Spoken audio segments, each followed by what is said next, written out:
নমস্কার বন্ধুরা, আমি কোজাগরি আবারও চলে এসেছি তোমাদের সামনে একটা ভিডিও উপস্থাপন করব বলে।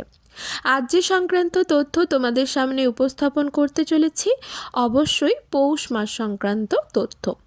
বন্ধুরা, আমরা সকলেই জানি পৌষ মাস অর্থাৎ অঘ্রাণ আর পৌষ মাস আমরা সকলেই জানি মা লক্ষ্মীর মাস।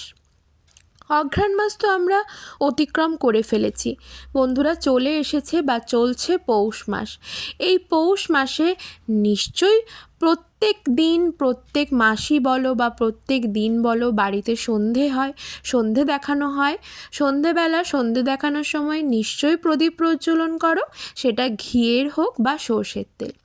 এই পৌষ মাসে যদি পারো যদি প্রত্যেক দিন সম্ভব না হয়, সেক্ষেত্রে পৌষ মাসে অন্ততপক্ষে যে কোনো একদিন, কিংবা যদি সম্ভব হয় বৃহস্পতিবার বা শুক্রবার, সন্ধে দেখানোর সময় সন্ধে প্রদীপের তেলে এই একটি জিনিস দিয়ে দাও। সেই জিনিসটি দিয়ে প্রদীপ প্রজ্বলন করো। ফলে তোমার জীবনে অর্থাভাব চিরকালের মতো দূরী হবে। অন্ন কষ্ট থেকে তুমি মুক্তি পাবে। তোমার বাড়িতে যদি কোনো বাস্তু দোষ থেকে থাকে, কোনো নেগেটিভ এনার্জির প্রবেশ যদি তোমার শরীরে বা তোমার গৃহে প্রবেশ করে থাকে, তবে সেটাও চিরকালে দূরীভূত হবে, তোমার শরীর থেকেই বলো বা তোমার বাড়ি থেকে। এমন হয় বাড়িতে সব সময় খিটিমিটি লেগে আছে, যে কোনো না যে কোনো কারণে একটা অশান্তি চলছে, তাও কেটে যাবে চিরতরে। হ্যাঁ বন্ধুরা, তবে প্রত্যেকটি টোটকা ক্রিয়া বা টোটকা উপাচার সম্পন্ন করার আগে অবশ্যই মনে পজিটিভিটি রাখতে হবে, আর রাখতে হবে ভগবানের ওপর আস্থা আর বিশ্বাস। যদি বিশ্বাস আর ভগবানের ওপর আস্থা রাখো, তবে সে টোটকা ক্রিয়া সম্পন্ন করার পর উপকারিতা তুমি পাবে। হাতে নাতে ফললাভ করবে 24 থেকে 48 ঘন্টার মধ্যে। কিন্তু যদি বিশ্বাস না রেখে এই টোটকা ক্রিয়াগুলি করতে যাও, তাতে কিন্তু হিতে বিপরীত ফল হবে। বন্ধুরা, আমি ওমের মা চ্যানেলে তোমাদের আবারও সুস্বাগতম। আশা করি সকলে ভালো আছো, সুস্থ আছো, আমিও আছি। বন্ধুরা, এই টোটকা ক্রিয়াটি করতে যাবার সময় তোমাদের যেটা লাগবে সেটা হলো 2খানা মাটির প্রদীপ। যদি সাধ্য বা সামর্থ্য থাকে তাহলে গাওয়া ঘি নিয়ে আসতে পারো, অর্থাৎ গাওয়া ঘি সহযোগে প্রদীপ প্রজ্বলন করতে হবে। লাগবে তুলোর সলতা, কোনো রকম দড়ি বা সুতোর সলতে নয়, প্রয়োজন এখানে তুলোর সলতে লাগবে।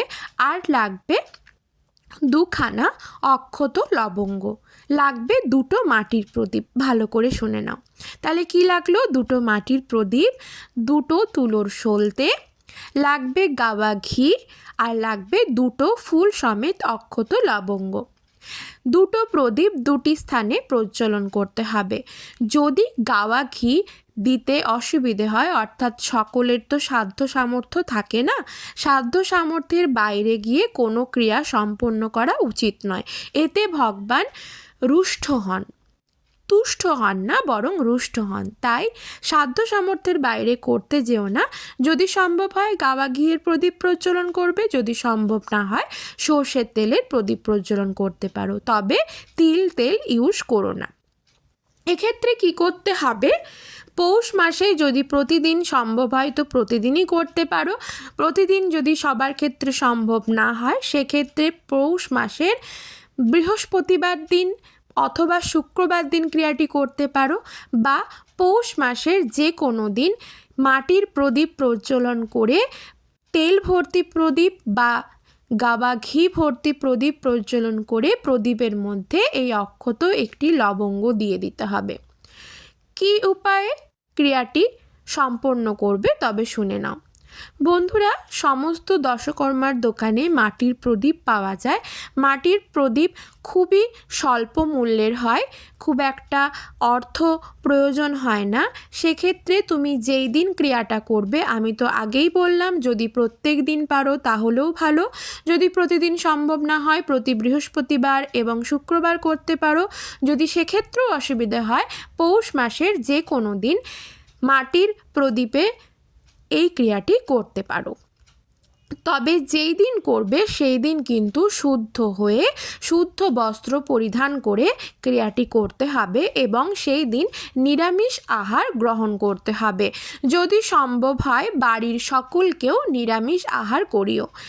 আর চেষ্টা করবে সেই দিন যেন মুসুর ডালটা না খাওয়া হয়, অর্থাৎ মুসুর ডালকে আমরা আমিষ হিসেবে ধরি, তাই মুসুর ডালটা সেই দিন বাদ দিও এবং নিরামিষ আহার গ্রহণ করো। সন্ধেবেলায় সন্ধে দেখালে তুমি তোমার মতো করে, তুমি যেভাবে পুজো করো, সকালবেলায় পুজো করলে, সন্ধেবেলায় সন্ধে দেখালে, তার আগে মাটির প্রদীপটি কিনে নিয়ে আসবে। যেই দিনই করো না কেন তার আগের দিন মাটির প্রদীপটি কিনে নিয়ে আসবে। মাটির প্রদীপটি ভালো করে ধুয়ে আগে ভালো করে পরিষ্কার করে ধুয়ে নেবে, তারপর গঙ্গা জল দিয়ে শুদ্ধ করে নেবে। প্রদীপটি শুকনো হয়ে গেল, তারপর সন্ধেবেলায় যখন সন্ধে দেখাতে যাবে সেই সময় ঠাকুর ঘরে যে ঠাকুরের পাত্র থাকে, ঠাকুরের যে প্লেট থাকে, র্যাকআপ থাকে কাঁসা বা পেতলের, সেই প্লেটের মধ্যে অক্ষত আতপ চাল একটু ছড়িয়ে দাও। প্লেটে সিঁদুরের গোলা সিঁদুরের ফোঁটা লাগাও 3টে। তারপর প্লেটের মধ্যে অক্ষত চাল আতপ চাল ছড়িয়ে দাও, ফুলের পাপড়ি ছড়িয়ে দাও, তার ওপর গাওয়া ঘি অথবা সর্ষের তেল পরিপূর্ণ করে মাটির প্রদীপটি তুলোর সলতে দিয়ে পরিপূর্ণ করে তুলোর সলতেটি দাও। তারপর সেই মাটির প্রদীপের মধ্যে একটি গোটা অক্ষত লবঙ্গ দাও। বলেছিলাম 2টো, কেন বলেছিলাম? কারণ 2টো প্লেটে 2টো প্রদীপকে ওই একইভাবে সাজাতে হবে। যদি ঘি দিয়ে সাজাও তো ঘি দিয়েই প্রদীপটা প্রজ্বলন করবে, গাওয়া ঘি, অথবা যদি ঘি দেবার সামর্থ্য না থাকে সেক্ষেত্রে তুমি সর্ষের তেলের প্রদীপও প্রজ্বলন করতে পারো, আগেই বললাম। একই রকমভাবে 2টি প্লেট একই প্রসেসে সাজাও। তারপর প্রদীপটি প্রজ্বলন করো। প্রদীপটি যখন প্রজ্বলন করবে যেন প্রদীপের শিখাটি বেশ উচ্চ হয়ে জ্বলতে থাকে। মাঝ বরাবর অর্থাৎ বুকের মাঝে প্রদীপের শিখাটি যেন জ্বলে না ওঠে, এই দিকেও একটু খেয়াল করবে। একটা মাটির প্রদীপ রাখো তুমি তোমার মা লক্ষ্মীর চরণের কাছে, অর্থাৎ তোমার যদি এই টাইপের লক্ষ্মী ঘটে পুজো হয়, মানে ঘট স্থাপন করা থাকে, ঠিক ঘটের সোজাসুজি মাটির প্রদীপটি রাখো, তবে একটু ডিস্টেন্স রেখো, ঘটে যেন প্রদীপের শিখার তাপটা না লাগে। একটা প্রদীপ ওইভাবে রাখলে আরেকটি প্রদীপ ঠিক একইভাবে নিয়ে যেয়ে রাখো তুলসী তলায়। তারপর সেই দিন মায়ের পছন্দের হলুদ কড়ি, মায়ের কড়ি মানে মাকে যে কড়িটা দেওয়া হয় হলুদ কড়ি, এটা হলো লক্ষ্মী কড়ি। এই হলুদ কড়িটি সেদিন অবশ্যই মায়ের চরণের কাছে 3খানা বা 5খানা অর্থাৎ বিজোড় সংখ্যায় হলুদ কড়ি রাখো। হলুদ কড়িটি সবার আগে কিন্তু শুদ্ধ করে নেবে, ভালো করে জল দিয়ে ধুয়ে গঙ্গা জলে শুদ্ধ করে নেবে এবং হলুদ কড়িটি যেন অক্ষত থাকে বা মসৃণ থাকে, এটা একটু খেয়াল রাখো। এইভাবে মায়ের পায়ের কাছে তো প্রদীপটা দিলে এবং প্রদীপটা প্রজ্বলিত থাকুক এবং আরেকটি ছোট্ট প্লেটে গোটা ফুল, একটা গাঁদা ফুল বা হলুদ ফুল বা লাল ফুল, ফুলটি সাদা চন্দন সহযোগে রাখো এবং 3খানা অথবা 5খানা এই হলুদ কড়ি একটি প্লেটে মায়ের পায়ের কাছে অর্পণ করে রাখো। যদি সম্ভব হয় 3খানা পদ্মবীজও রাখতে পারো, কারণ হলুদ কড়ি পদ্মবীজ এই দুটি জিনিসই মায়ের ভীষণ পছন্দের। এইটা করবে মায়ের কাছে প্রদীপটাও জ্বালিয়ে রাখলে। এবং আরেকটি প্রদীপ, তোমার বাড়িতে নিশ্চয়ই তুলসীতলা আছে, তোমার যদি নিজস্ব বাড়ি হয় নিজের বাড়ির উঠোনে তুলসীতলা আছে, অথবা তুমি যদি ফ্ল্যাটে বসবাস করো সেক্ষেত্রে কিন্তু ব্যালকনিতেও থাকে, টপে লাগানো থাকে। তুলসী গাছটি যেন উত্তর পূর্ব কোণে থাকে এটা লক্ষ্য রাখবে, কারণ তুলসী গাছ সর্বদা উত্তর পূর্ব কোণ করেই রাখতে হয়। এবং তুলসী গাছের সামনেও সেই একইভাবে আরেকটি প্লেটে যে প্রদীপ রেডি করেছিলে সেই প্রদীপটি নিয়ে যেয়ে রাখো, সেখানে ধূপ দাও, ধুনো দাও। তুলসী গাছে সন্ধেবেলায় কিন্তু আর জল দেবে না। আর এটাও মনে রাখবে তুলসী গাছে রবিবার দিন এবং একাদশীর দিন কখনোই ভুল করেও জল দিও না, কারণ রবিবার দিন এবং একাদশীর দিন মা তুলসী ভগবান নারায়ণের জন্য উপবাস করে থাকেন, তাই রবিবার এবং একাদশীর দিন তুলসী গাছে জল নিবেদন ভুলেও করবে না। ঠিক একইভাবে যে প্রদীপের কথাটা বলছিলাম, মা তুলসীর কাছে অর্থাৎ তুলসী গাছের কাছে প্রদীপটি রাখো।